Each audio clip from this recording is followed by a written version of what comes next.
25 अगस्त 2024 एक nursing student होती है जो हमेशा की तरह उस दिन भी अपने घर देवरुख, रत्नागिरी ज़िले का एक शहर है जैसे में उसका गांव था, वहां जाती है। और फिर अगले दिन यानी सोमवार को, क्योंकि रविवार को उसकी छुट्टी होती है, तो वो इस हर रोज़ मतलब हर हफ्ते रविवार को वो अपने घर चले जाती थी और फिर अगले दिन अपने माँ बाप सबसे मिलकर वो फिर अगले दिन ड्यूटी पे आ जाती थी। तो सोमवार को 26 अगस्त को सुबह 6 बजे वो देवरुख जो है वहाँ से एक बस लेती है और फिर रत्नागिरी के सालवी बस स्टैंड पे उतर जाती है और वहाँ से फिर अपने कॉलेज, क्योंकि नर्सिंग के स्टूडेंट होती है तो कॉलेज जाने के लिए एक ऑटो लेती है। ऑटो लेती है तो बीच रास्ते में उसको प्यास लगती है और उसके पास पानी नहीं होता, तो इस दौरान वो पानी मांगती है तो ऑटो वाला उसे पानी देता है। लेकिन कहते हैं कि आज के ज़माने में किसी से मदद लेना भी बहुत सोच समझ कर, आज क्यों कोई किसी की मदद करता है या फिर कोई किसी से मदद लेता है, इस कहानी से आपको समझ आएगा। तो पानी मांगती तो ज़रूर है, लेकिन उस पानी में वो ऑटो वाला कुछ नशीला पदार्थ मिलाकर उस नर्स को दे देता है। अब वो नशीला पदार्थ का पानी वो नर्स पीती है। पीने के बाद धीरे धीरे उसे अपने सामने अंधेरा सा लगने लगता है, धुंधला सा नज़र आने लगता है। अब वो धीरे धीरे बेहोशी के हालत में जाना शुरू कर देती है।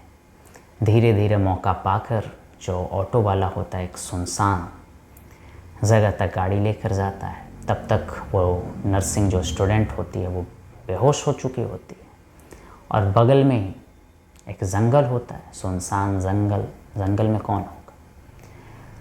तो वो ऑटो वाला उस नर्स को जंगल में लेकर जाता है और फिर एक वारदात को अंजाम देता है। और वो वारदात से आप वाकिफ़ हैं, इस समय देश में उसके अलावा कोई और ख़बर चल कहाँ रही, लगातार ख़बरें आ रही। तो वही घटना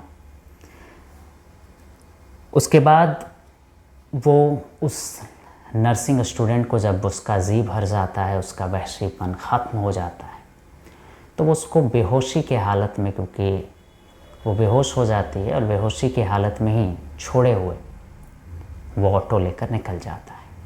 कुछ वक्त के बाद, कुछ देर के बाद उस लड़की को होश आता है और जब वो अपने आप को पाती है तो जंगल, उसका सारा सामान बिखरा हुआ, उसके कपड़े फटे हुए।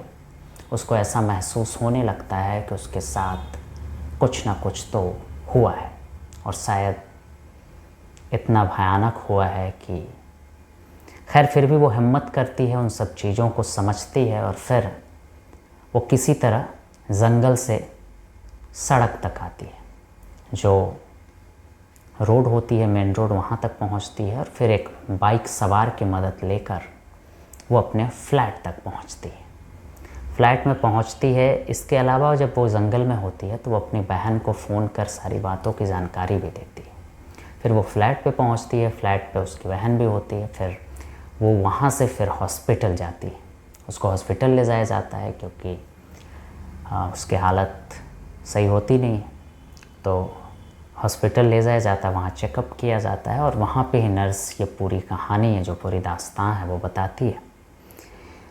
अब इतना सुनने के बाद पूरे जो नर्सिंग स्टूडेंट होते हैं, नर्सें होती हैं, वो जब ये कहानी बाहर आती है तो फिर रत्नागिरी में जितने अस्पतालों में काम करने वाली नर्सें होती हैं या और भी लोग होते हैं, वो इस चीज़ के लिए प्रोटेस्ट करते हैं, विरोध करते हैं, सड़कों पर उतर जाते हैं। मामला काफ़ी हाईलाइट होने लगता है। पुलिस इस मामले की पूरी तहकीकात करती है और आरोपी को पकड़ने का आश्वासन देती है। अब इसके बाद इसका विरोध खूब इस समय रत्नागिरी में चल रहा है। आपको बताएं कि बदलापुर में जिस तरीके से घटना हुई थी, इसके अलावा अकोला में घटना हुई, लगातार घटनाएं हो रही हैं महाराष्ट्र में भी। तो उसको लेकर अब ये भी मुद्दा काफ़ी गर्म था। और लगातार आप देखिए कि मेडिकल स्टूडेंट्स, मेडिकल पेशे से जो जुड़े हुए लोग हैं, उनके साथ इसमें बहुत सारे केसेस आ रहे हैं। शायद ये पहले भी आते होंगे, लेकिन इस समय कोलकाता केस को लेकर ये शायद और भी ज़्यादा चर्चा इन चीज़ों की हो रही है। खैर, इस कहानी को सुनाने का मकसद आपको सुरक्षित रखना है। कई सारी कहानियाँ, कई तरह के किस्से हैं, लेकिन अब उसमें से एक ये कहानी मैंने सोची कि आप लोगों को सुना दी जाए।